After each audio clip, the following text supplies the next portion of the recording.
بسم اللہ الرحمن الرحیم۔ السلام علیکم۔ فرزانہ ٹی وی میں خوش آمدید۔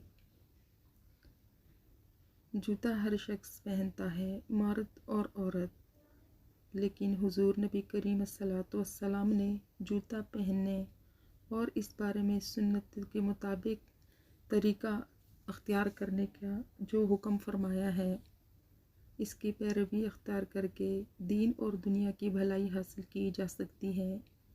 حضرت ابو ہریرہ رضی اللہ تعالیٰ عنہ سے مروی ہے کہ حضور نبی کریم صلی اللہ علیہ وسلم نے ارشاد فرمایا کہ جو کوئی جوتا پہنے پہلے دائیں پاؤں میں پہنے، اور جب جوتا اتارے تو بائیں پاؤں کا جوتا پہلے اتارے۔ بخاری اور مسلم شریف کی حدیث ہے۔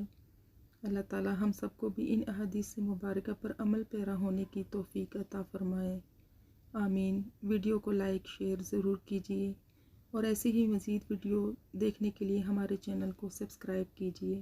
جزاک اللہ۔